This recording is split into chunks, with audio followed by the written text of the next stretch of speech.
What's going on, everyone? My name is Ben, and today we are going to be opening a pre-release kit of the Lost Caverns of Ixalan and discussing what's in the pack, as well as my thoughts on the set, and possibly going into how to make a pre-release constructed deck.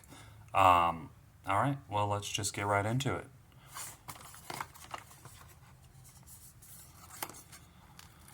This set has been pretty fun to draft so far from my experience. There's only been, I've only did one pre-release event, but for the most part I had a good time. I like the themes that are in it. I think it's cool that it has the gods as well as the merfolk and the pirates and the dinosaurs. The dinosaurs are also really fun. That's what I ended up drafting with.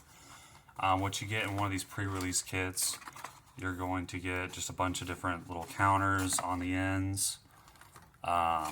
You'll get a pre-constructed box. Then inside the box, we got Stalactite Stalker. Let's see.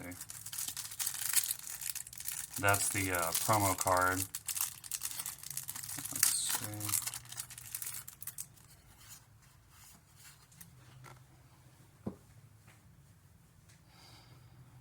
Yeah, definitely could have done a lot better on that promo card, but, you know, beginning of your instep, if you descended this turn, put a +1/+1 counter, and then sack it, target creature gets -X until end of turn, where it's its power.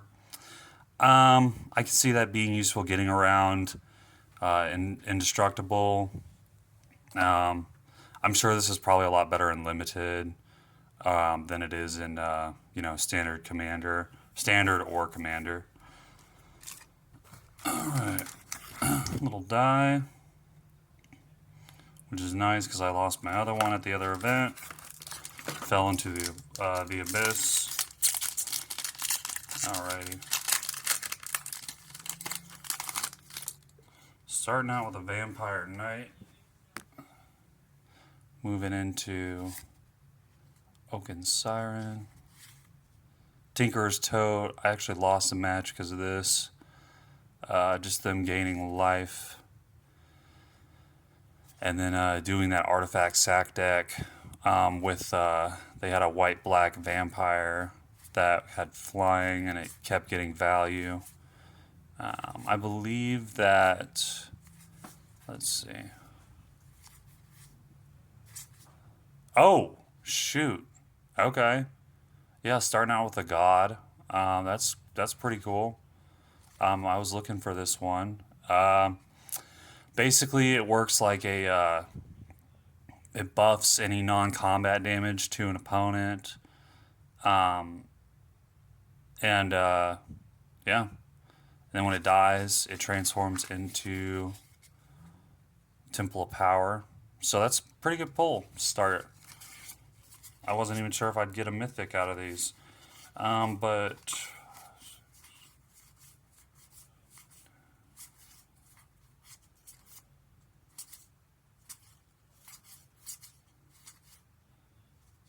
yeah, I guess it's like 1 land, 10 commons.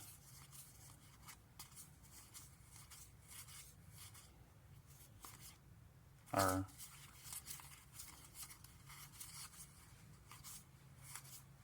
yeah, 10 commons and 2 or 3 uncommons. With a chance, I think there's a chance for one of them to be a foil.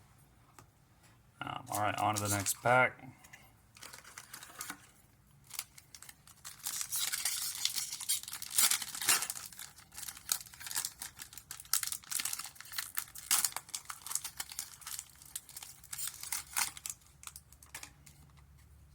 Good old Cogwork Wrestler.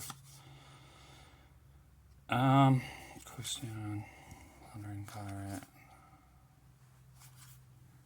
But yeah, I really enjoyed drafting this set. I ended up going with dinosaurs. I pulled a 7/6 Trampler as my promo card, so I just took that and ran with it. We got Sanguine Evangelist as our rare. When it enters the battlefield or dies, create a 1/1 black bat creature token with flying. Whenever this creature attacks, each other attacking creature gets +1/+0 until the end of turn.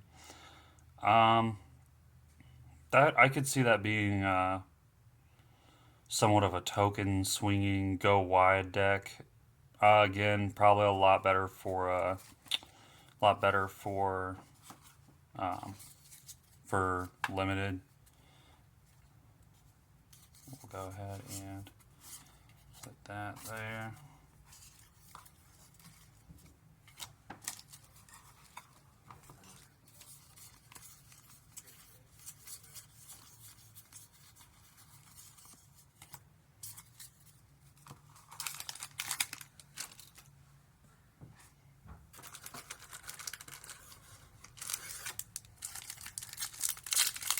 So yeah, after I drafted dinosaurs, I ended up getting going 1-1-1. It was a really close tie match that I had. Uh, Not really any clear victor. Honestly, if there was any chance of the other person winning, like if it wasn't so contested, then I probably would have just conceded that round to them. But I went ahead and took the tie on that. We got a Whale's Awakening. Return target artifact or non aura enchantment card from your graveyard to the battlefield with X additional +1/+1 counters. It's a 1/1 spirit type with flying in addition to its other types. Okay. Interesting. I have a friend that runs a enchantment deck, and I could see this being kind of a interesting little tech card. And then there's that foil slot that sometimes pops up, I believe. And basic planes. It's kind of cool.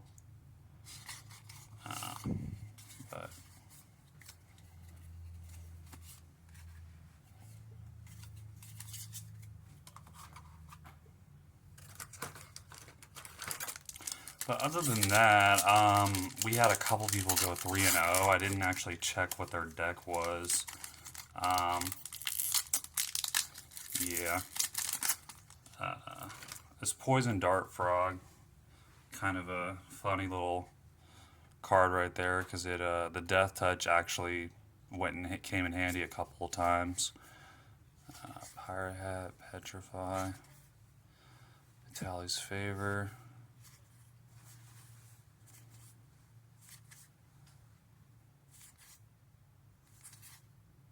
Diamond Pickaxe. Deeproot Pilgrimage. Okay.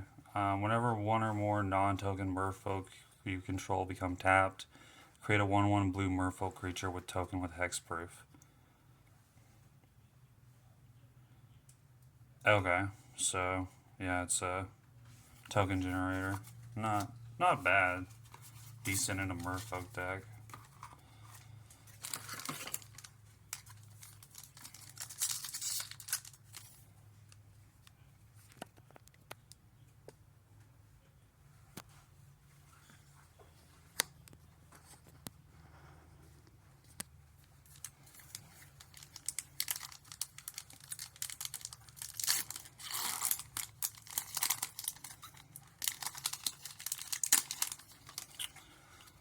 See if we can pull another god.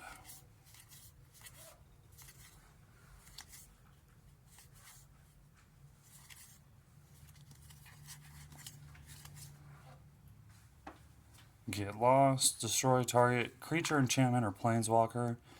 Creates 2 map tokens. They're artifacts with 1. Sack this artifact. Target creature you control explores. Activate only as a sorcery. Okay, I think that's explores is where you look at the top card of your deck, and it's like if it's a creature, they get a +1/+1 or something. I don't remember. That's interesting. Um, yeah, it gives you options for stuff to kill, and it's only 1 and a white, so that's it's pretty good. There's that foil slot. It's a cool card. Fungus. That's another card I want. The micro fent or something like that. It's a fungal card. Let's see.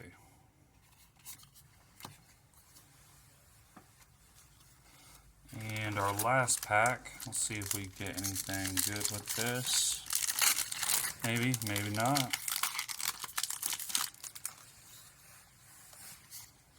Yep.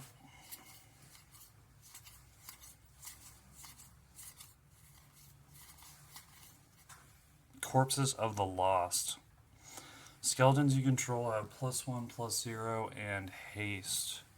When it enters the battlefield, create a 2/2 black skeleton pirate creature token. At the beginning of your end step, if you descended this turn, you may pay 1 life. If you do, return Corpses of the Lost to its owner's hand. You descended if a permanent card was put in your graveyard from anywhere. Yeah, so that descend mechanic is it's good. I think it's more of a value generation kind of thing. It's like little benefits. Kind of makes me think of like the dungeons from Adventures in Forgotten Realms. Just in the fact that whenever you descend, you get some little bonus. It's not necessarily like amazing, but most of the time it's not. But it does give you some type of little added benefit. But, you know, not a bad pack. Let's see, if we were to draft with it or do a pre-release event, I'm curious as to what I'd probably go into. I did really like getting that God card, the red God card. That could be fun to build around. I definitely feel like it's more of a in the 99, because otherwise it does kind of have kind of an identity crisis with the fact that it wants you to buff it, or you could buff it, Warren Buffett, and you could buff it and basically make it deal that much more non-combat damage to an opponent, and but also it wants you to have creatures that do non-combat damage. So so it's kind of in between the two. It's trying to do different things. More of a in the 99, I feel like, than it would be as a commander, but still a neat card. Um, Not a bad pull. And yeah.